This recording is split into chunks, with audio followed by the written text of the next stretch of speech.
আসসালামু আলাইকুম। কেমন আছেন আপনি? আরে বাপরে, রেখা দেখারে মানে বড় হয়ে গেছেন তো রেখা। হ্যাঁ আল্লাহ, অনেক বড় হয়ে গেছ। কেমনে কি কমপ্লেন খায় না হাসপাতালে থেকে রেখা? আরে 3 বার বমি করছি আমি। বাসে আসার সময় হাস সে চিপে ধরলাম কে? সে রেখা আপু কেমন আছেন আপনি? খুবই ভালো আছি। কেন এত ভালো আছেন? আলোচের কাছে আসছি না।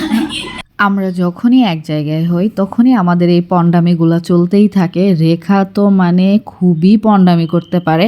আমি ওর কাছে একটু অবশ্য হারই মেনে যাই, তারপরে ওর সাথে থেকে থেকে এখন শিখেছি ওর মতো পন্ডামি করতে। তো সে সকালে বের হয়েছে একদম ভোর 6টার দিকে, আমার বাসায় এসে পৌঁছাইছে 10:30 প্রায় 11টা। তো আমি ওকে সকালের নাস্তা দিয়ে দিয়েছি, সে এখন সকালের খাবার খাচ্ছে। ময়মনসিংহ থেকে বগুড়া এসেছে, তার উত্তরবঙ্গে মনে হয় সে ফার্স্ট টাইম আসলো। এর আগে নাকি এসেছিল একবার, মানে রাজশাহীতে তার খেলা ছিল, সে যেহেতু ক্রিকেট খেলে তো তার ওখানে খেলা ছিল, সে নাকি ঘুমে ঘুমে গিয়েছে আবার ঘুমে ঘুমে এসেছে। সজ্ঞানে আর কি ফার্স্ট টাইম আসলো উত্তরবঙ্গে, সেও আবার আমার জন্য। মানুষ কোথায় চলে আসে ভালোবাসার টানে। তো যাই হোক, আল্লাহ তাকে সুস্থ রাখুক। সে কিন্তু কিছুদিন আগেই হসপিটালে ভর্তি ছিল, একদম 3 দিন হসপিটালে ভর্তি ছিল। তো আমি চাচ্ছিলাম সে আরেক কিছুদিন পরে আসুক, কিন্তু না, তার নাকি খুবই আসার ইচ্ছা হচ্ছিল, আমাদের সাথে দেখা করার ইচ্ছা হচ্ছে, এই জন্য চলে এসেছে। আর এইদিকে আমি তাড়াতাড়ি রান্না করছি, ইজা জায়রার স্কুলে প্যারেন্ট মিটিং আছে, ওখানে যাব এই জন্য। তো আমি বাসায় এসেই খাওয়া শুরু করে দিয়েছি। খাইতে পারি না, রোজ 3-4 প্লেট খাই মাত্র।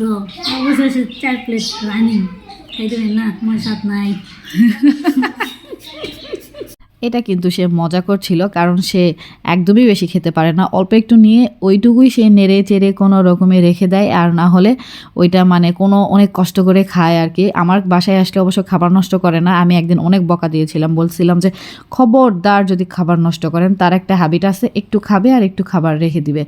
একদিন এমন বকা দিছি, তারপর থেকে দেখি একদম পুরা ভালো হয়ে গেছে। সে অল্প খাবার নাই, ওইটা আবার সুন্দর মতো করে শেষ করে, কারণ আমার খাবার নষ্ট করা একদম পছন্দ না। তো রেখা এখন ভালো হয়ে গিয়েছে, খাবার নিয়ে সম্পূর্ণ খাবারটা শেষ করে। আমি তো তার এই চেঞ্জ দেখে অবাক হয়ে গিয়েছি। একদিন অনেক বকা দিয়েছিলাম যে খবরদার খাবার নষ্ট করবেন না, প্লেটে যতটুকু খাবার নেবেন এটা একদম যেন ফিনিশ হয়, খাবার নষ্ট করলে কিন্তু এই জিনিসটা আমার কাছে খুবই খারাপ লাগে। তারপর থেকে দেখি যে সে একদম সম্পূর্ণ খাবার শেষ করে। যাক, মেয়েটার কিন্তু গুণ আছে বলতে হবে, এক কথা একবার বলাতেই কাজে দিয়ে দিয়েছে।